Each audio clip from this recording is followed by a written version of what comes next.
Dia 21 de maio é o Dia da África, esse continente tão importante para a história de todos nós brasileiros. E tem uma galera que vai celebrar em um evento chamado Jornadas Comemorativas do Dia do Continente Africano. E é por isso que eu vou chamar aqui o Mamadou, que vai explicar esses detalhes para a gente. Ele é estudante da Universidade Federal do Piauí. Olá. Veio lá de África. Sim. Não é da África, é de África? Da África. Muito boa tarde. De Guiné-Bissau.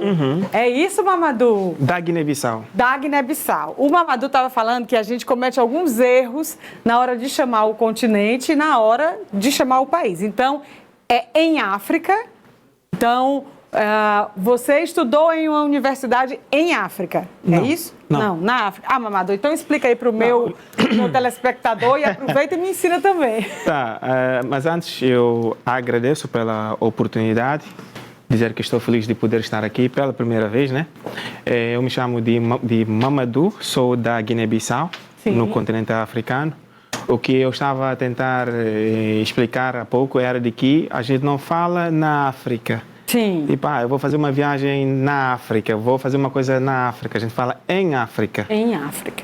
Porque do mesmo jeito que a gente não fala na Brasil, do mesmo jeito que a gente não fala em Brasil, a gente não pode falar na África ou algo assim do tipo. Então, é em África, em Angola, em Guiné-Bissau, não na Angola ou na África. Era basicamente bom. isso. Eu vou aprender direitinho. Vai dar certo. Eu acho que eu vou participar lá da jornada comemorativa do continente africano, que é para eu me familiarizar ainda mais, né? Com toda essa linguagem. Mamadou, fala que evento maravilhoso vai ser esse na Universidade Federal do Piauí. Qual é o objetivo das jornadas comemorativas do continente africano? Bem, a nossa ideia é de trazer o continente africano para o centro de debate acadêmico e social do estado do Piauí. Eu já moro no país aqui há 9 anos, portanto, eu percebo isso, de que há meio que um vazio no que tem a ver com debates sobre o continente, e isso leva as pessoas a caracterizar o continente como um país. Muitas pessoas não sabem que o continente africano é um continente gigantesco, com 54 países, e que cada país tem a sua particularidade, e a gente não pode correr o risco de generalizar isso. Por exemplo, eu que vim da Guiné-Bissau, eu nunca fui a Angola, nunca conheço Angola, não sei o que se passa. Do mesmo jeito que alguém que nasceu na Nigéria não sabe o que passa no Egito, no Marrocos, por aí fora. Portanto, é uma realidade diversificada, mas que aqui, na nossa realidade, que a gente vive aqui no país, quase que não é ensinado. E quando é ensinado, é de pessoas que escreveram sobre o continente, que nunca viveram, mas que querem falar sem aquilo que a Jamila fala de lugar de fala. Inclusive, há poucos dias, teve aqui no Viva Educação um professor de História, e nós estávamos falando sobre a lei que obriga as escolas a ensinarem, né, a cultura africana e trazer... Brasileira e indígena. Exatamente. E ele falou que uma das grandes dificuldades, como professor de História, é encontrar material aqui. Por quê? Porque as pessoas falam da África, exatamente o que você está falando, como um lugar. Uma África aqui como se fosse... uma caixinha fechada e aqui é tudo uma região pequena aí, né? Exatamente. E o que ele nos mostrou aqui é que a maior dificuldade é porque cada região da África tem uma cultura, uma língua, um costume, e é muito diferente. Exatamente. É quase quando você fala América. Dentro da América você tem a América do Norte, a América Latina, por aí fora. E só na América Latina você tem uma diversidade. Você tem México, Argentina, Uruguai, Brasil, por aí fora. Aliás, dentro do próprio país aqui, Norte é uma coisa, Leste é uma coisa, Sudoeste, Nordeste. O Nordeste. Entende? Dentro do Nordeste existe variedade. Então, a gente não pode correr ao risco de cair no perigo de generalizar as coisas e colocar numa coisa só. É verdade que você fala, lá em 2003, criou-se a Lei 10.639, que depois, em 2008, foi incorporada a Lei 11.645, que obriga o ensino da cultura africana, afro-brasileira e indígena nas grades curriculares. Por que isso aconteceu? Porque desde aquela época, há mais de 22 anos, verificou-se que a história que vem sendo ensinada nas nossas escolas, nossas universidades, é uma história mal contada. Por quê? Lá em África, a gente tem uma filosofia que fala que até que os leões comecem a falarem por si, a história sempre será contada pelo caçador.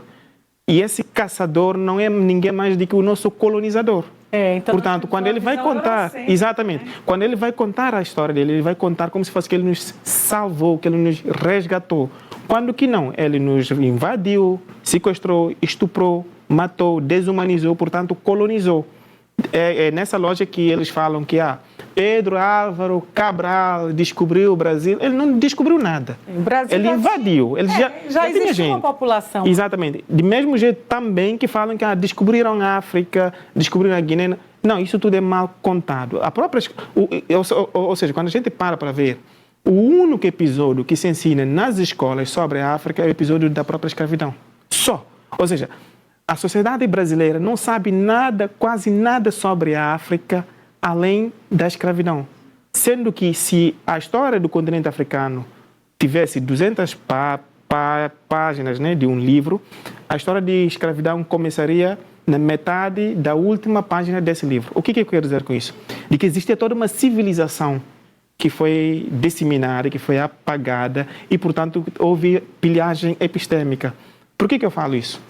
Hoje, para nós que já passamos na universidade, quando você começa para ler questões da filosofia e história, tudo já tem um ritual montado, um roteiro para você apenas seguir aquilo. Ali eles falam que você tem que ler Aristóteles, Platão, sim, por aí fora. Todas essas pessoas vieram de onde? Da Grécia Antiga. Ou seja, a imagem que eles passam, o conhecimento que se passa na academia brasileira é de que todo o conhecimento veio da Grécia Antiga ou da Roma Antiga. Só que isso não corresponde à verdade. Porque esses clássicos, o Durkheim, Aristóteles, Sócrates, por aí, eles também tiveram seus clássicos. Quem são esses seus clássicos? São os africanos. Lembrando que a África é berço da humanidade. Sim. Portanto, quando você fala que a África é berço da humanidade, nós estamos a falar que todo e qualquer tipo de conhecimento provém do continente africano. Por quê? Porque o africano foi o primeiro ser humano que existiu na face da Terra.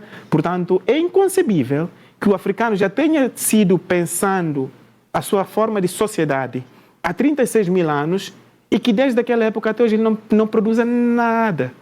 Entendeu? Aliás, o próprio Aristóteles, num dos seus livros, ele conta que passou 15 anos estudando no Kemet. O que é Kemet? Kemet é o território que se chamava o atual Egito. Antigamente não era Egito, era Kemet. Portanto, todo o conhecimento provém de lá. Entendeu? Basicamente, essa é o... Excelente. E nesse evento que você está ajudando a realizar... Eu estou na comissão. Está na comissão. Sim. Vocês vão abordar todas essas questões? O que quem vai participar pode esperar? Exatamente. Como eu disse, a ideia é trazer o continente africano para o centro de debate acadêmico e social. Nós, no primeiro momento, no período de manhã, vamos ter um debate que vai falar do que era a África antes da invasão colonial. Porque as pessoas falam, os africanos, as pessoas não conhecem nada sobre a África além da própria escravidão. Tanto que há todo um discurso construído de que o africano já escravizava outro africano antes da invasão colonial. De que o africano era responsável pela Exatamente. Tudo isso, novamente, nos remete na velha filosofia que eu disse. Essa história do colonizador que contou sobre povos que ele colonizou. Ele nunca vai contar a história para parecer que a culpa é dele, que ele tem essa responsabilidade. Até porque é um capítulo muito feio da história. Exatamente. Inclusive, a mesma coisa, quando a gente vai estudar também a realidade brasileira, a gente vê a mesma coisa. No caso, por exemplo, de Zumbi, de Palmares, há autores que falam que lá nos quilombos já se escravizava e tal. Mas aí, inclusive, um autor piauiense, né? Clóvis Moura, sim, num dos livros dele que ele fala da dialética radical do negro no Brasil, ele refuta essa ideia de que não é verdade, de que nos quilombos nunca existe a escravidão. Né? E que pessoas que usam isso são pessoas de direita, extrema-direita, que tentam fugir da responsabilidade que tiveram lá no passado. Sim. Tentam fugir da questão de latifúndio, tentam colocar a culpa no próprio escravizado, por aí adiante. Então, é preciso que a história seja verdadeiramente contada. Daí também nós vamos entrar naquilo que é a formação histórica da realidade brasileira. E aí nós vamos tocar alguns pontos sensíveis. Quais são esses pontos? Eu vejo muita gente dizendo, nós somos brasileiros com todo orgulho, porque somos miscigenados, temos sangue índio, africano, portanto temos orgulho disso. Eu chamo a atenção nisso. Por quê?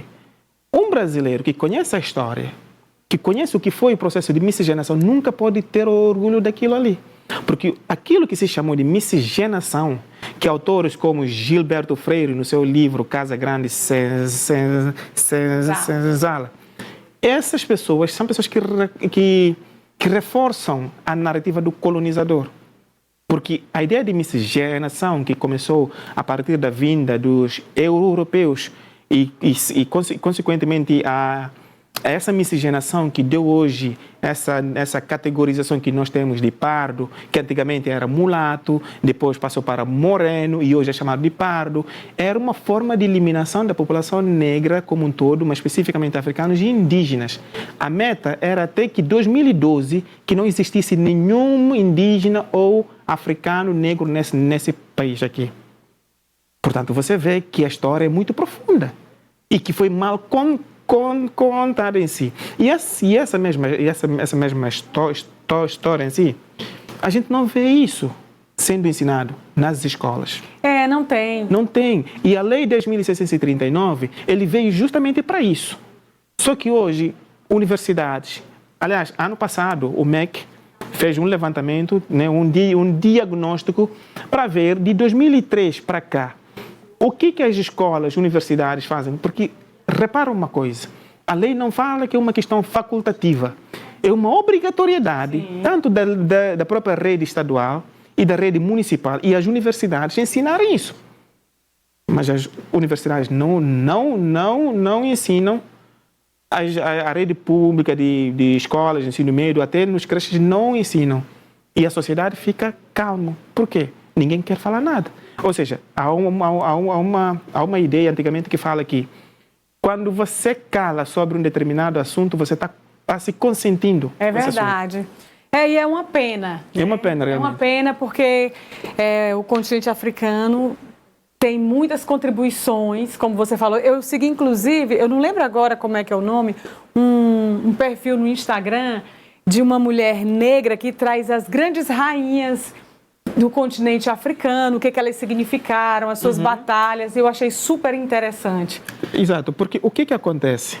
Hoje em dia, quando você pega mapa do continente africano para ver, você vê que ele é dividido em repúblicas, né? Sim. Só que isso começou-se a partir daquilo que os europeus chamam de Conferência de Berlim. A Conferência de Berlim foi nada mais que a reunião de grandes potências colonizadores europeus para dividir o continente africano em fatias. Por isso que você vai ver ali, tem parte de Portugal, tem parte de Espanha, por aí fora. Mas antes disso tudo, o continente africano não era dividido em repúblicas. O continente africano era dividido em reinos de reis e rainhas. Portanto, ensinar essa pauta nas nossas escolas é ensinar que o africano não veio da própria escravidão. O africano é descendente de reis, de rainhas, portanto, de reinos poderosos que foram simplesmente apagados por europeus durante a fase da própria escravidão. Mamadou, eu tenho que te dizer que eu passaria horas com você conversando sobre esse assunto. Como eu não posso, eu estou me convidando para ir para o Exato, evento. Sinta à vontade, sinta à vontade. Para ir para o evento, porque esse assunto é realmente muito curioso. Só finalizando uma parte, né? Como eu disse, no período de manhã vai ser discutir isso antes da época da colonização. Certo. E já no período da tarde, nós vamos ter representações de cada país, porque eu não posso falar do continente africano como um todo, até porque não vivi toda a realidade, mas eu vou estar lá para falar do meu caso específico, da realidade da Guiné-Bissau. Vamos ter também pessoas de Angola, Cabo Verde, Moçambique, que cada um vai falar também da realidade que se vive no seu país, partindo dessa perspectiva de que nós somos o centro do conhecimento e da civilização humana.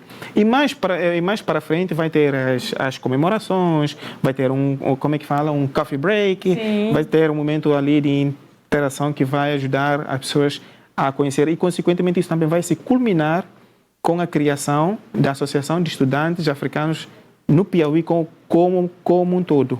Porque desde 2009 a UFP vem recebendo estudantes internacionais. Quantos estudantes existem hoje, né? Ninguém sabe ainda. Nós tentamos fazer esse levantamento junto da própria UFP, não conseguimos ter uma resposta, até porque as pessoas que vêm para cá, nem todo mundo vem de mesmo jeito. Tem uns que vêm através de intercâmbio, outros vêm através de outras formas, então, mas todo mundo está ali. Então, isso é uma das responsabilidades, inclusive, que será da associação que vai ser criada naquele dia e que nós estamos querendo não só criar a associação, mas também afirmando a nossa identidade como parte da sociedade que está contribuindo para a produção do conhecimento científico e acadêmico, mas também contribuindo no desenvolvimento propriamente do estado do Piauí. Lembrando que, apesar de eu ser africano, hoje sou servidor público aqui do Estado do Piauí, sou servidor do Tribunal de Contas, onde nós trabalhamos também com fiscalizações, não só da área de educação, saúde, assistência por aí fora. Portanto, é um contributo que eu não sou o único, ou seja, o começo de tudo. Tem gente que fizeram isso antes de mim. Quando você fala de que africanos foram trazidos cá, escravizados, esses africanos não eram simples africanos que não sabiam nada. Eram doutores, mestres, pessoas com conhecimento muito elevado que simplesmente foram apagados. Como eu falo, esse capítulo é uma tristeza, é uma grande tristeza. A gente vai se encontrar lá no evento da UFP, fico muito feliz com a sua participação. E é o seguinte, o Viva Educação é um programa diferente, né?